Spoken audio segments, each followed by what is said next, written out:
I suppose I should begin by saying that I appreciate your statement. Even more, I appreciate that you made it in an intelligent way. Despite having pulled a sock over your head and then called yourself a ninja, of course. Respecting that, I'll do my best to provide the same courtesy, as well as try to avoid becoming some long-winded whiner without any real point. When it comes to the spiritual side of being an Otherkin, things can get a little sticky. Heck, even one of our own admissions is that if you were to ask 4 Otherkin what it means to be one, you get at least 7 different answers. At least. And yes, there are those who claim to get it directly from shamanism or Native American concepts of totem animals, guides, and medicine, but not all of us, even if it looks that way because it involves animals and spirits in one combination or another. A better choice of words is that Otherkin borrow some of the ideas involved with shamanistic practices, which, by the way, include Druidism, Wiccanism, paganism, hell, even the faith followed by Australian Aborigines, of which I can't even hope to pronounce. When one person's thoughts or ideas happen to have similar elements to your own, that doesn't necessarily mean that they were taken from you. Unfortunately, that is a form of arrogance on your part. That said, I do agree there are a lot of prepubescent fuzzy socksuckers who believe this sort of thing because it fills their only requirement that it pisses off their parents, let alone the deluded souls claiming to be Lord Vassaloth the Almighty, the commander of the Star Cruiser Gobbledygook charged with the safety of the ancient and destructive Orb of Doom entrusted by the 12 gods, whose names I haven't made up yet. There are a few of us out there who try our best to treat our spiritualism as a very serious topic it is. A lesson I am grateful to have learned before even being exposed to the possibility. And among us, despite the varying essentials, there are a few things to be held in general consensus. First of all, this is a spiritual practice separate from the ones that already exist today, akin more to New Age spiritualism and self-discovery than anything else, also known as the salad bar approach, the study of several faiths, ideas, philosophies, and practices, followed by incorporating the facets that complement each other in a way that further positive personal development. Basically, if it works, use it.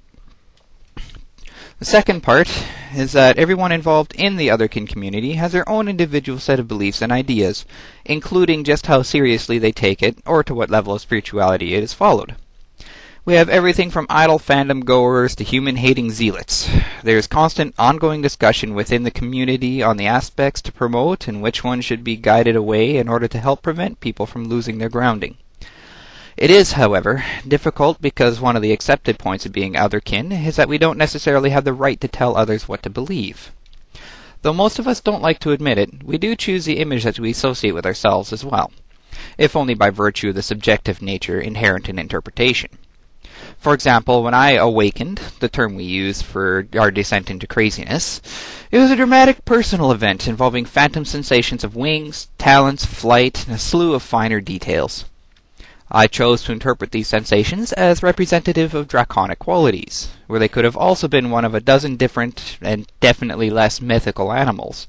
Hell, anything with wings and claws would have been substituted, especially if conveniently I interpreted the feelings of scales with feathers instead.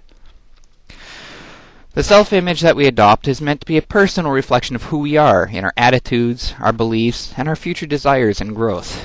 It's not a guide, nor us absorbing the image of one.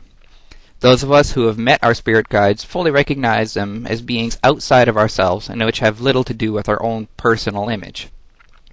Ideally, the self-image and spiritual concepts that come with it have a spiraling effect. This new self-image promotes a desire for self-exploration, which, hopefully, leads to new understandings, which then affects that self-image and how you interpret its effect on you, which again spurs on new searches within yourself. I suppose you could call it the spiritual version of a positive feedback loop.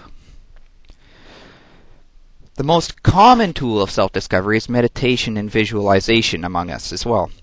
From my experience, the use of sympathetic magic, shamanism, is actually very rare.